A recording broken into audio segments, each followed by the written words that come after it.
terparah di Kecamatan Palembayan, Kabupaten Agam, Sumatera Barat. Percaya atau tidak percaya, tanah yang saya injak ini dulunya merupakan perumahan warga, permukiman yang sudah tersapu bersih oleh banjir bandang yang terjadi pada 27 November lalu. Di belakang saya ini tadinya adalah permukiman dan juga persawahan. Dan ini adalah tempat terparah. Saya ulangi lagi, ini adalah tempat terparah terjangan banjir bandang. Di belakang saya terlihat ada beberapa warga yang dibantu oleh petugas untuk melewati jembatan. Ini adalah jembatan sementara yang dibuat oleh petugas dan para warga yang melintas harus bergantian meniti satu langkah demi langkah lainnya agar tidak tergelincir. Untuk kondisi cuaca pada siang hari ini bisa dikatakan cukup terik, aman. Namun yang menjadi kendala adalah jembatan yang ada di belakang saya ini sudah berkali-kali dibangun.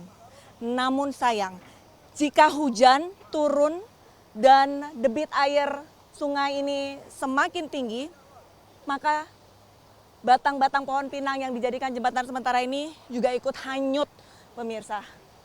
Dan ini yang menjadi PR, kenapa? Karena kalau batang ini hanyut, maka warga tidak bisa melintas. Otomatis juga warga yang ada di seberang sana, saya informasikan untuk yang lokasi saat ini saya berdiri, ini adalah Nagari Salareh Air, namun untuk yang di seberang ujung sana adalah Jorong Seberang Air. Dan Jorong Seberang Air otomatis terputus, terisolasi. Sudah 12 hari ini masyarakat untuk mendapatkan akses jalan sendiri agak cukup kesulitan. Langsung saja kita tanya Kepala Desa Salareh Air Timur. Selamat pagi, Pak Fauzi. Pak Fauzi selaku Kepala Desa Salareh Air Timur. Pak Fauzi, pada saat jembatan yang ada di belakang kita ini belum dibangun, ada berapa banyak warga Pak yang terisolasi di Jorong Sabarang Air Pak? Untuk di Subarang Air dan Kampung Tengah Barat ada lebih kurang 1.200 jiwa yang terisolasi, lebih kurang itu 650 KK. 650 KK. Pada saat terisolasi, lantas untuk asupan makanan, obat-obatan, dan juga air ini bagaimana? Apakah tercukupi atau bagaimana Pak? Kalau dibilang tercukupi, kondisi sekarang ini sangat kritis. Air bersih kurang, listrik juga nggak ada, logistik kita seadanya. Logistik seadanya dan memastikan butuh bantuan begitu ya. Tapi kalau misalkan kita lihat untuk di Jorong Sabrang Air sendiri, apakah ikut terdampak banjir bandang atau memang hanya akses yang terputus? Sebagian besar Jorong Subarang Air itu terdampak langsung. Ada 3 kampung yang terdampak langsung. Mulai di posisi kita berada di sini, dari atas sampai ke bawah itu langsung terdampak langsung Jorong Subarang Air dan Kampung Tengah Barat. Oke, berarti ada 3 kampung ya Pak ya? Iya, 3 kampung. kampung. 3 kampung, Subarang Air, Kampung Tengah Barat, dan Kampung Tengah Timur. Oke. Lantas untuk bantuan saat ini Pak, ini kan jembatan sepertinya tengah dibangun. Selain jembatan, apalagi yang dibutuhkan untuk warga-warga Bapak? Untuk bantuan logistik makanan, penerangan, genset, dan juga untuk air bersih untuk masyarakat kita yang berada di tempat isolasi di Subarang Air, Kampung Tengah Barat, dan Kampung Tengah Timur. Oke. Baik, Pak Fauzi, kalau saya tidak salah informasi bahwa yang ada kita injak saat ini adalah sebelumnya perumahan warga. Dan ada berapa banyak warga yang tersapu oleh banjir bandang kemarin Pak? Dengan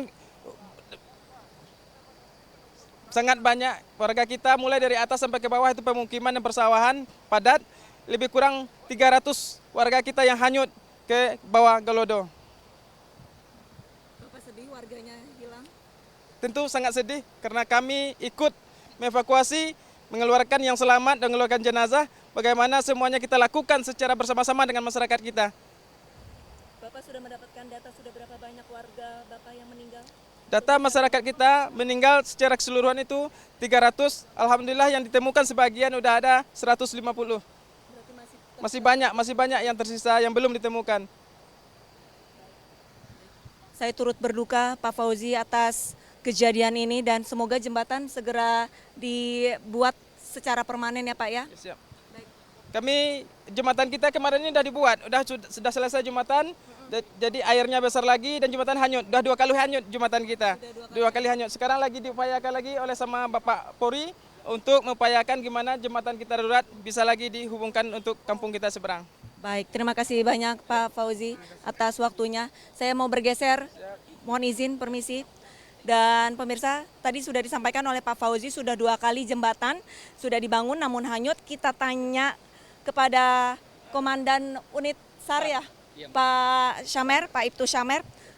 Bapak, ini jembatan sudah 2 kali dibangun tapi hanyut begitu. Kalau debit air sedikit tinggi langsung terbawa air.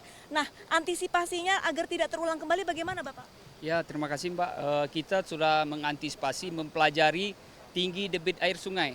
Dan kita telah meninggikan jembatan yang keempat ini Mbak, bukan yang kedua. Ini jembatan Yang keempat yang kita bangun di Brimob Polda Sumbar.